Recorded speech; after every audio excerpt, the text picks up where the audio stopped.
Hello students, आज के इस वीडियो पर हम लोग क्लास 10 प्रश्नावली 4.2 का प्रश्न क्रमांक नंबर 3 पढ़ने वाले हैं। तो सबसे पहले आप लोग प्रश्नों को यहाँ पर समझेंगे कि यहाँ पर देखिएगा, आपको यहाँ पर दो ऐसी संख्याएं पता करना पड़ेगा कि जिन दोनों अंकों को आपस में जोड़ने के बाद, योग मीन्स जोड़ना होता है, जोड़ने के बाद 27 आना चाहिए।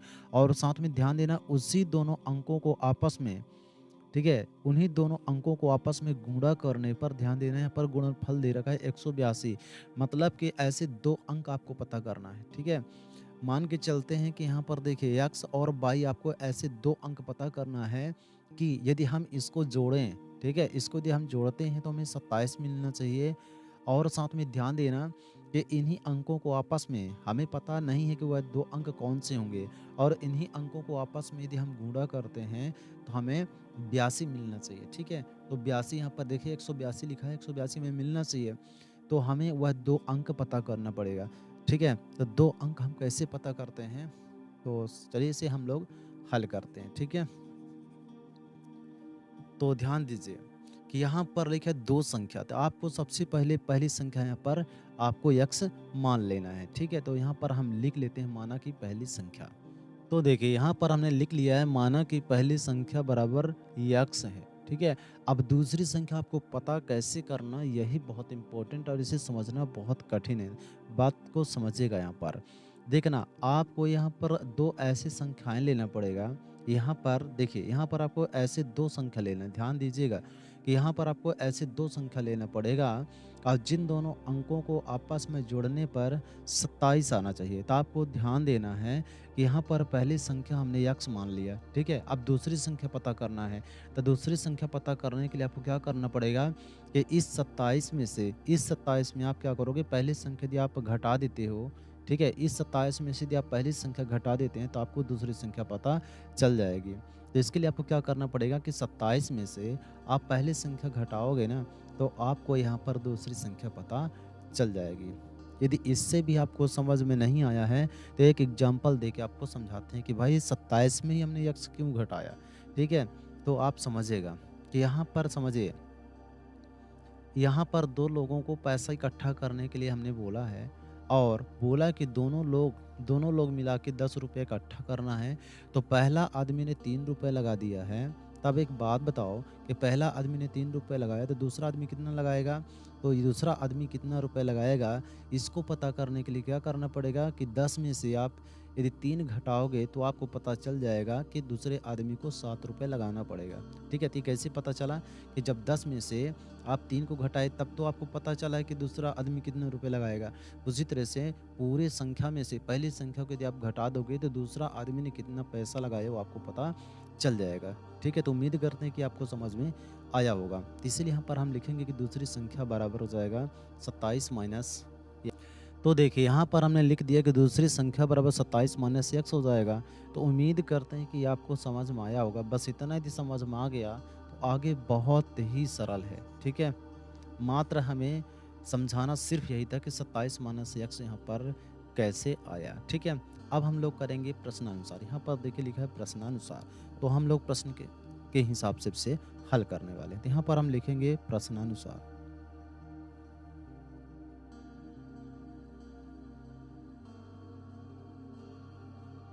ठीक है, प्रश्नानुसार देखना, यहाँ पर लिखा गया है कि गुणनफल 182 होगा, मतलब पहली संख्या और गुणनफल बोला गया इसलिए यहाँ पर गुणे का चिन्ह लगाएंगे।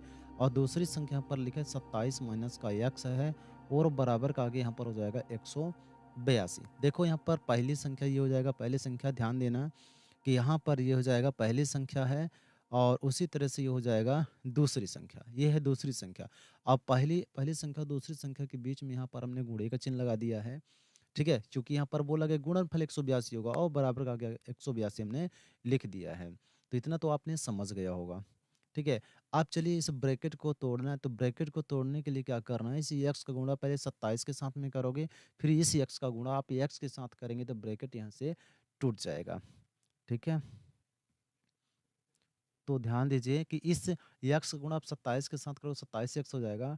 इस x का गुणा पे इस x के साथ में करोगे तो ये हो जाएगा x का स्क्वायर, और बराबर का आगे हो जाएगा 182 हो जाएगा। ठीक है, चलो अब ध्यान देना कि यहाँ पर एक्स का जो स्क्वायर है माइनस में, जबकि इसे हम प्लस में बदलना बदलना चाहते हैं, तो आपको क्या करना है कि इस बराबर का आगे आपको पक्षांतरण कर देना है। ठीक है, तो ये जो बराबर का चिन्ह आप देख रहे हो, हम यहाँ पर बराबर का चिन्ह लगा लेते हैं। ठीक है, अब इस एक्स स्क्वायर इधर देखिएगा, बराबर से पहले देखना माइनस में है, और बराबर का आगे यदि आप पक्षांतरण करोगे तो प्लस का चिन्ह हो जाएगा, जो कि प्लस का चिन्ह यहाँ पर लगाया नहीं जाता। ठीक है, उसी तरह से देखिए यहाँ पर 27 एक्स देखना प्लस है, कोई चिन्ह है तो प्लस मानेंगे, और बराबर के आगे यदि आप पक्षांतरण करते हो तो ये हो जाएगा -27 हो जाएगा।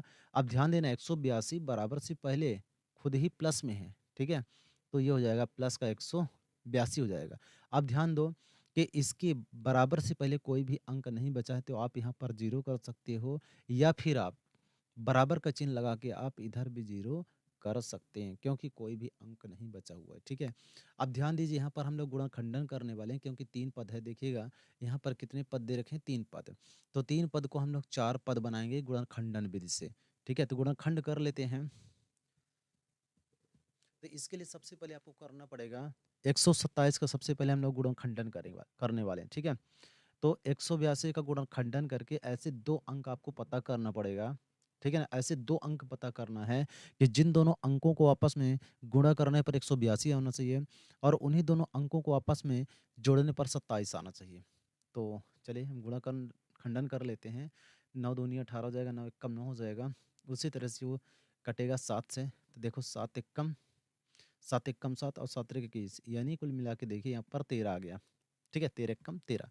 अब आपको समझना है, जैसे मान लीजिए यहाँ पर 3 अंक आ गया, तो हम एक बार ऐसा करते हैं कि इस 2 का गुणा 7 के साथ करेंगे, तो ये हो जाएगा 2 सत्ते 14, एक हो जाएगा 13। ध्यान दीजिए कि 14 में यदि हम 13 का गुणा करेंगे तो 182 तो आएगा ही, क्योंकि इसी का तो गुणा खंडन है। ठीक है, अब 14 में यदि 13 आप जोड़ते हैं तो 27 भी आ जाएगा। तो हमें कुल मिला के यहाँ पर 2 अंक हमें मिल चुके हैं। ठीक है, तो देखिए ये हो जाएगा एक्स का स्क्वायर माइनस, देखो माइनस तो माइनस का चिन्ह आएगा। पहला अंक हमने 14 एक्स लिख लिया है, यहाँ पर देखिएगा 14 एक्स, और दूसरा अंक हमने यहाँ पर लिख लिया 13 एक्स, और प्लस के आगे हो जाएगा 182, और बराबर का आगे यहाँ पर हो जाएगा 0। तो बात क्लियर हो गया। चलिए इसे हम मिटा देते हैं, चूँकि 2 अंक हमें मिल चुका था। ठीक है, अब आपको समझना है यहाँ पर, देखिए यहाँ पर 4 पद मिल चुके हैं। अब हम इसे ब्रैकेट के अंदर बंद करने वाले हैं। तो ध्यान देना, ये हो जाएगा एक्स का स्क्वायर माइनस का हो जाएगा 14 एक्स। ठीक है, 14 एक्स, फिर इसके बाद ब्रैकेट, ये हो जाएगा 13 एक्स। ध्यान देना, इस ब्रैकेट के अंदर भी माइनस का चिन्ह है, तो इस ब्रैकेट के अंदर भी आपको माइनस का चिन्ह लगाना पड़ेगा। ठीक है, और बराबर का आगे यहाँ पर हो जाएगा 0। ठीक है, अब चलते हैं यहाँ पर, इस ब्रैकेट के अंदर आपको ध्यान देना है कि कॉमन लेना पड़ेगा। कॉमन मतलब ब्रैकेट से आपको बाहर निकालना है। ठीक है, तो एक को हम डिटेल से समझाते हैं कि आपको कैसे बाहर निकालना पड़ेगा। जैसे देखिए यहाँ पर एक्स का स्क्वायर है, मतलब एक्स गुणा यहाँ पर हो जाएगा एक्स और माइनस का चिन्ह। अब 14 को गुणा खंडन भी करते हैं, तो देखिए पहले हम सीधे 14 लिख देते हैं, क्योंकि इसका गुणनखंडन करने का कोई मतलब नहीं है। देखो इस तरह से आपने गुणनखंडन कर लिया, और गुणनखंडन करने के बाद ध्यान दीजिएगा कि माइनस के पहले देखो एक्स है, और माइनस के बाद भी एक्स है, यानी कि आप कॉमन किसको ले सकते हैं, सिर्फ एक्स को। मतलब माइनस से पहले भी एक्स है और माइनस के बाद भी एक्स है, दोनों में होना चाहिए, तभी आप कॉमन ले सकते हो। तो इस एक्स को आपने बाहर कर दिया तो अंदर हो जाएगा एक्स, और इस एक्स को आपने बाहर कर दिया तो अंदर 14 बचा। तो ये इस तरह से कॉमन लिया जाता है, आपको बता दिए। ठीक है, तो देखना, तो एक्स को देखो एक्स स्क्वायर में से एक एक्स आपने बाहर कर दिया तो एक एक्स अंदर हो जाएगा। 14 एक्स में से इस एक्स को आपने बाहर कर दिया तो अंदर आपको क्या मिलेगा, 14। ठीक है, उसी तरह से देखिए 182 को यदि गुणनखंडन करोगे तब भी 13 मिलेगा, और यहाँ पर 13 है, तो ध्यान दीजिएगा यहाँ पर हो जाएगा 13। 13 को ब्रैकेट से हमने यहाँ पर बाहर कर दिया है। ठीक है, तो 13 को यदि आपने बाहर कर दिया है तो बचेगा एक्स, तो एक्स हमने लिख दिया। अब 182 में यदि 13 को यदि भाग करते हैं तो अंदर यहाँ पर 14 बचेगा। ठीक है, ध्यान देना कि इस ब्रैकेट के अंदर यदि x-14 है तो इस ब्रैकेट के अंदर भी x-14 होना चाहिए। ठीक है, अब देखना x-14 यहाँ पर देखिएगा दोनों बराबर है, चिन्ह भी बराबर है, अंक भी बराबर है, तो हम इसे कॉमन करके सिर्फ एक बार लिख लेते हैं। ठीक है, एक बार हम इसे लिख लिया। ठीक है, अब इसके बाद यहाँ पर देखिएगा एक्स है, और यहाँ पर भी देखना, सॉरी ये माइनस का चिन्ह हो जाएगा यहाँ पर। यहाँ पर ये हो जाएगा माइनस का चिन्ह। ठीक है, तो यक्स और माइनस यहाँ पर 13 हो जाएगा, तो हम यक्स और माइनस यहाँ पर 13 लिख लिया है। ठीक है, तो देखो यहाँ पर हमने गुणनखंडन निकाल लिया है, लेकिन हमें यहाँ पर दो संख्या पता करना है, क्योंकि ये इस प्रश्न में बोला कि दो संख्याएं आपको पता करना है। तो दो संख्याएं पता करने के लिए क्या करना पड़ेगा कि यक्स का मान निकालना पड़ेगा। ठीक है, तो इसके बराबर में 0 आ गया। तो चलिए एक लाइन हम यहाँ पर ड्रॉ कर लेते हैं, आप लोग ध्यान से समझिएगा। ठीक है, चूंकि अब संख्याएं भी हमें पता करना पड़ेगा। ठीक है, तो चलो अब आप इसके बाद ध्यान देना कि जो यक्स माइनस 14 लिखा है, ठीक है, यक्स माइनस 14 के बराबर भी 0 करना पड़ेगा, और यक्स माइनस 13 के बराबर भी आपको 0 करना पड़ेगा। ठीक है, इसे हम मिटा देते हैं, समझाने के लिए था। देखना, तो ये हो जाएगा कि यक्स यक्स माइनस 14 के बराबर में 0 करना पड़ेगा। ठीक है, और इसके बाद यक्स माइनस 13 के बराबर में भी आपको 0 करना पड़ेगा। ठीक है, तो आप समझिए यहाँ पर कि 14 इधर माइनस में है, आगे जाएगा तो पॉजिटिव प्लस का चिन्ह शो नहीं करते हैं। उसी तरह से 13 इधर माइनस में है, उधर जाएगा तो प्लस में हो जाएगा। इस तरह से हमारा यहाँ पर देखिए आंसर आ चुका है। ठीक है, तो आपने समझ गया होगा, यही आपका यहाँ पर करेक्ट आंसर होगा। देखो यहाँ पर बोला था दो संख्याएं एक ज्ञात करिए, और हम लोगों को दो संख्या यहाँ पर पता चल चुका है। एक हो जाएगा यक्स और दूसरा यक्स बराबर 14, यक्स बराबर 13। यही आपका करेक्ट आंसर हो जाएगा। तो उम्मीद करते हैं कि ये आपको समझ में आया होगा। उसी तरह से हम लोग अगला क्वेश्चन भी करने वाले हैं। ठीक है, तो यहाँ पर आप लोग समझिएगा। देखना, यहाँ पर लिखा है कि दो दो क्रमागत, क्रमागत का मतलब होता है लगातार। ठीक है, देखिए यहाँ पर लिखा है क्रमागत, क्रमागत का मतलब होता है लगातार संख्याएं। ठीक है, क्रमागत का मतलब हुआ लगातार। ठीक है, अब इसके बाद धनात्मक पूर्णांक, धनात्मक पूर्णांक मतलब ऐसी संख्याएं लेना पड़ेगा जो धन होना चाहिए, धनात्मक होना चाहिए, ऋणात्मक यहाँ पर नहीं होना चाहिए। और यहाँ पर ये बहुत इंपॉर्टेंट है कि वर्गों का योगफल 365 होना चाहिए। वर्गों का जो योगफल है वो 365 होना चाहिए। ठीक है, वर्ग करेंगे, वर्ग करने के बाद जोड़ेंगे, जोड़ने के बाद जो है वो 365 आना चाहिए। ठीक है, तो यहाँ पर बोला गया क्रमागत, तो क्रमागत संख्या हम मान लेते हैं। पहला संख्या हम यक्स मानेंगे, दूसरा संख्या हम यक्स प्लस 1 मानेंगे। ठीक है, तो अच्छा, क्रमागत संख्याएं को एक बार आप लोग समझ लीजिए। जैसे मान लीजिए कि पहला संख्या आपने यक्स माना, तो दूसरा संख्या आपको यक्स प्लस का 1 मानना पड़ेगा। यदि तीसरा अंक भी बोला होता तो आप यक्स प्लस 2 मानते, और चौथा अंक यदि बोला होता तो एक्स प्लस आपको 3 मानना पड़ता। यदि पांचवा अंक भी बोलता तो एक्स प्लस 4 मानना पड़ता। यानी यहाँ पर आपको समझिएगा, आपको समझना पड़ेगा कि ये हो जाएगा पहला क्रमागत। ठीक है, ये हो जाएगा दूसरा क्रमागत, ये हो जाएगा तीसरा क्रमागत, ये हो जाएगा चौथा क्रमागत। ठीक है, और ये हो जाएगा पांचवा। इस तरह से लगातार संख्याएं आपको निकालना पड़ता है। क्रमागत का मतलब तो समझ ही गए होंगे। चलिए अब इसे हम लोग हल करने वाले हैं। ठीक है, तो यहाँ पर हम लिखेंगे कि लगातार क्रमागत संख्याएं, क्रमागत दो क्रमागत संख्याएं क्रमशः। ठीक है, तो यहाँ पर हम लिखेंगे कि दो क्रमागत, क्रमागत संख्याएं, संख्याएं क्रमशः। पहला संख्या हमने यक्स लिख लिया, दूसरा संख्या यक्स प्लस हो जाएगा यहाँ पर 1। ठीक है, अब हमें लिखना पड़ेगा प्रश्नानुसार, जैसे जैसे प्रश्न में बोला गया है उस तरह से हमें यहाँ पर लिखना पड़ेगा। ठीक है, तो देखना यहाँ पर बोला गया वर्गों का योगफल बोला गया है, यानी कि पहला संख्या का वर्ग प्लस, ये प्लस से प्रश्न के हिसाब से लगाया गया क्योंकि यहाँ पर योग बोला गया। ठीक है, और दूसरा हो जाएगा यक्स प्लस 1, इसका भी आपको वर्ग करना पड़ेगा। ठीक है, तो बराबर का आगे हो जाएगा यहाँ पर 365। ठीक है, देखो यक्स का स्क्वायर प्लस, देखिए यहाँ पर पहला संख्या आपने ले लिया, ये पूरा पूरा हो जाएगा दूसरी संख्या, और दोनों का आपस में वर्ग कर दिए, और साथ में दोनों के बीच में हमने धन का चिन्ह लगा दिया, बराबर 365 हो जाएगा। ठीक है, अब इसके बाद आपको ध्यान देना है यहाँ पर प्लस। अब देखो यहाँ पर ए प्लस बी का होल स्क्वायर, आपको यहाँ पर प्रश्न लगाना पड़ेगा, सॉरी सूत्र लगाना पड़ेगा। यहाँ पर देखिएगा एक प्लस एक्स मैंने एक्स प्लस ए का होल स्क्वायर में हम ए प्लस बी का होल स्क्वायर बराबर सूत्र लगा के दिखाते हैं। तो एक सूत्र होता है ए प्लस बी का होल स्क्वायर बराबर, यहाँ पर देखिएगा कि ए का स्क्वायर प्लस हो जाएगा बी का स्क्वायर प्लस हो जाएगा यहाँ पर 2ab। ध्यान देना है यहाँ पर, यदि हम ए का मान पूछते हैं तो आप यक्स बताइएगा, यदि हम बी का मान पूछते हैं तो आप एक बताना। ठीक है, तो ये पूरा प्रश्न जो है तो इस रूप में है, इस पूरे प्रश्न को इस सूत्र में आपको रख देना है। ठीक है, तो यहाँ पर लिखा है ए का स्क्वायर, ध्यान दीजिए जहाँ पर लिखा है ए का स्क्वायर हम लोग यहाँ पर लिखेंगे एक्स का स्क्वायर। ठीक है, अब यहाँ पर लिखा है बी का स्क्वायर, ध्यान देना बी का स्क्वायर मतलब बी का मान क्या है, एक है। तो एक का स्क्वायर मतलब कि एक गुणे एक बराबर एक, एक कम एक ही होगा। ठीक है, तो यहाँ पर हमने एक लिख दिया और प्लस, देखो प्लस का चिन्ह है तो प्लस का चिन्ह हमने लिख दिया। यहाँ पर लिखा 2ab। ठीक है, तो ये हो जाएगा 2 और यहाँ पर लिखा है ए, देख लेना ए का मान एक्स है, और गुणे यहाँ पर देखिए बी लिखा है तो बी का मान यहाँ पर एक है।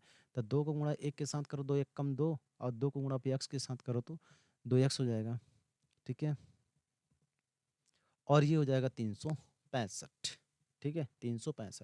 चलिए अब इसे हम मिटा लेते हैं। ठीक है, आपको यहाँ पर सर्वसंख्या का सूत्र दिखाने की जरूरत नहीं है, क्योंकि सर्वसंख्या यूज करने मैंने प्रश्न सूत्र लिखने के लिए नहीं बोला गया। ठीक है, अब इसके बाद देखिए यहाँ पर एक्स स्क्वायर 2 बार है, तो हम इसे लिख देते हैं कि 2x का स्क्वायर। ठीक है, और प्लस एक क्रम से कर लेते हैं, पहले 2x को कर लेते हैं। अब ध्यान देना कि यहाँ पर एक इधर प्लस में है, बराबर का आगे जाएगा तो ये हो जाएगा माइनस में। ठीक है, माइनस में हो जाएगा, तो इसको आपस में यदि घटाओगे आप तो ये हो जाएगा 364। ठीक है, और ये हो जाएगा 2x का स्क्वायर प्लस हो जाएगा 2x। ठीक है, अब यहाँ पर ध्यान दीजिएगा कि दो से ये भी दो से ये भी दो से कट जाएगा, तो यहाँ पर आप लिख सकते हो कि दोनों पक्षों में, ठीक है, दोनों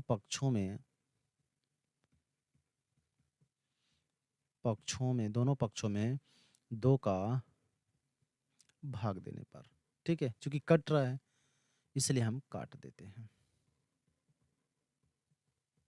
ठीक है, तो देखो इस दो में यदि 2 का भाग करोगे तो सिर्फ बचेगा एक्स का स्क्वायर।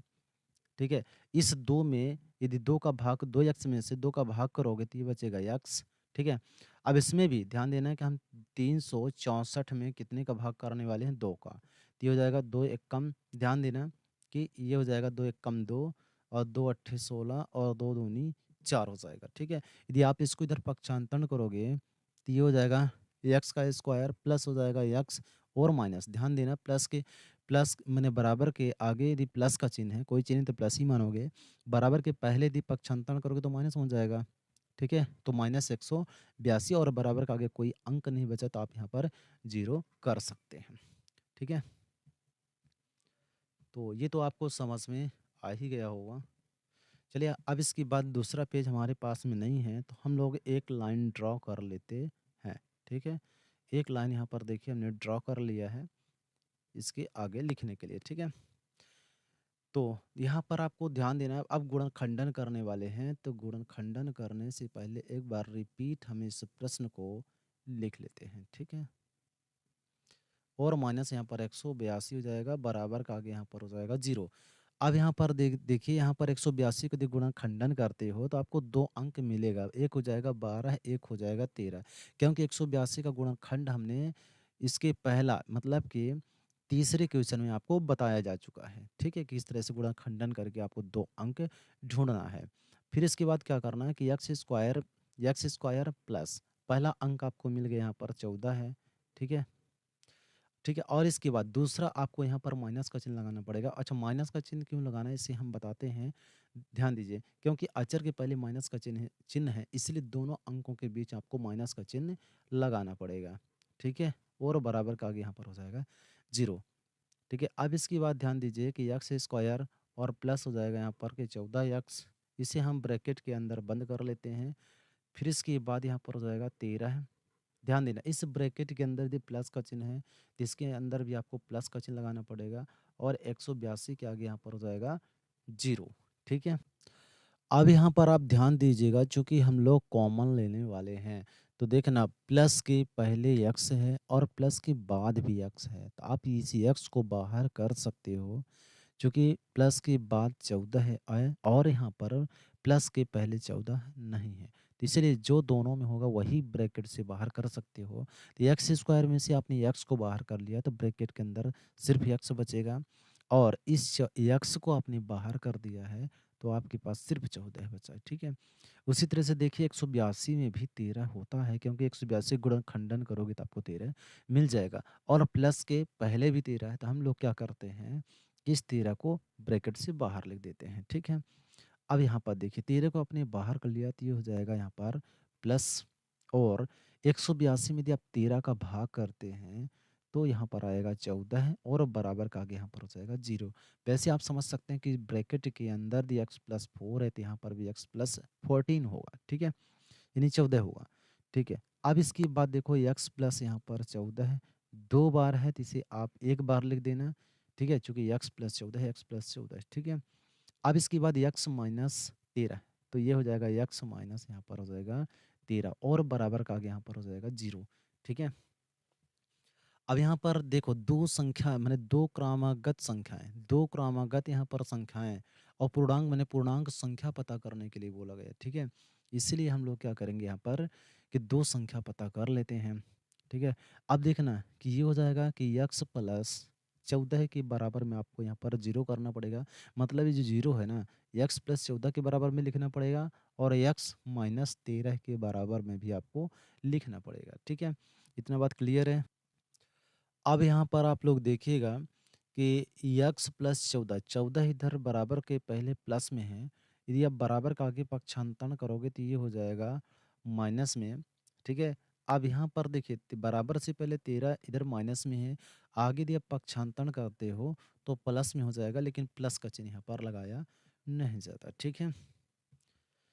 तो इस तरह से हम यहाँ पर ब्रैकेट का चिन्ह लगा देते हैं, यही आपका यहाँ पर करेक्ट आंसर हो जाएगा। तो उम्मीद करते हैं कि इस वीडियो को देखने के बाद आपको डाउट क्लियर हो गया होगा और यदि आपको समझ में आया तो आप अपने दोस्तों के साथ में इसे शेयर ज़रूर कर देना। Thank you.